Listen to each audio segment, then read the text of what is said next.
दोस्तों यदि हम आपसे कहें कि आज भारत के अंदर एक ऐसी ऑटोमोबाइल कंपनी काम करती है जिनके व्हीकल्स को करीब 100 देशों में एक्सपोर्ट किया जाता है तो शायद आपको हमारी बात पर यकीन ना हो, लेकिन ये बात बिल्कुल सही है और अब कंपनी के एक्सपोर्ट्स पहले से कई गुना ज्यादा बढ़ चुके हैं और अब कंपनी ने फैसला लिया है कि अपने एक्सपोर्ट लिस्ट में कई और नए देशों को शामिल किया जाएगा। और इसी विजन को ध्यान में रखते हुए कंपनी ने डिसाइड किया है कि वो भारत के अंदर अपनी इन्वेस्टमेंट डबल करेंगे और मैन्युफैक्चरिंग कैपेसिटी को और ज्यादा बढ़ाने जा रहे हैं। तो आइए छोटे से वीडियो में इस पूरी डेवलपमेंट को समझते हैं। वो समय सपोर्ट करने के लिए चैनल को सब्सक्राइब जरूर कीजिएगा। दोस्तों हम बात कर रहे हैं मौजूदा वक्त में काम कर रही भारत की सबसे बड़ी ऑटोमोबाइल कंपनी मारुति सुजुकी की। यदि भारत के टॉप 3 प्लेयर्स की बात की जाए तो सबसे पहले मारुति सुजुकी का नाम गिना जाता है, उसके बाद हुंडई मोटर्स और तीसरे नंबर पर टाटा है। कुछ दिनों पहले टाटा सेकंड पोजीशन पर आई थी, लेकिन कुछ व्हीकल्स की वजह से टाटा फिर पीछे हो गई है। लेकिन भारत के अंदर स्पेशली ईवी सेक्टर में टाटा ही डोमिनेट करती है और यदि आप चार्ट के हिसाब से देखें तो टाटा करीब 69.22% का प्रॉफिट में है। तो इससे ये बात क्लियर होती है कि भले ही टाटा मोटर्स आज भारत की तीसरी बड़ी ऑटोमोबाइल कंपनी हो, लेकिन प्रॉफिट में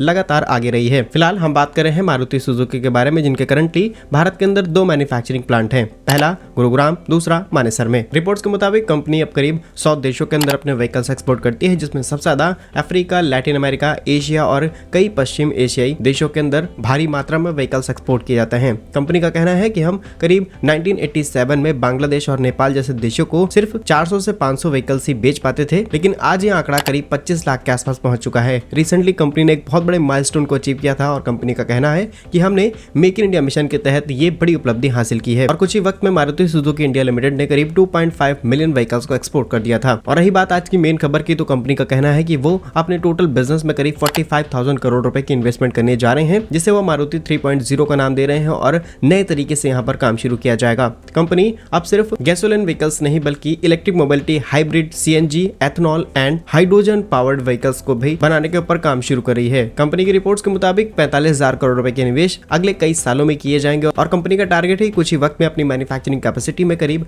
2 मिलियन व्हीकल्स और ऐड ऑन किए जाएं। कंपनी का टारगेट है कि सेल्स और ज्यादा बढ़ाई जाए, टर्नओवर डबल किया जाए और भारत से एक्सपोर्ट डबल किए जाएं। भारत के अंदर प्रोडक्शन भी डबल किया जाएगा, तभी हम बड़े स्केल पर एक्सपोर्ट कर पाएंगे। इंटरेस्टिंग चीज ये है कि कंपनी अब सिर्फ एक तरीके के व्हीकल्स पर फोकस नहीं करी है, बल्कि electric, hybrid, hydrogen, ethanol and CNG vehicles पर नए इनिशिएटिव के तहत काम करेगी। आज भारत के पास दुनिया की तीसरी सबसे बड़ी ऑटोमोबाइल इंडस्ट्री है। ये इंडस्ट्री करीब $40 बिलियन के आसपास है और जीडीपी कंट्रीब्यूशन में करीब 8% है। एंड ऑटोमोबाइल इंडस्ट्री भारत की मैन्युफैक्चरिंग जीडीपी में करीब 49% का कंट्रीब्यूशन देती है। बाकी आप हमें कमेंट्स में जरूर बताइएगा कि आप किस कंपनी के व्हीकल इस्तेमाल करते हैं। भारत कैसे ही यूजफुल एंड इन्फॉर्मेटिव वीडियोस पाने के लिए आप हमारे यूट्यूब चैनल को सब्सक्राइब जरूर कर लीजिए। मिलेंगे हम आपको एक नई और इंटरेस्टिंग वीडियो में, तब तक के लिए वंदे मातरम। भारत माता की जय।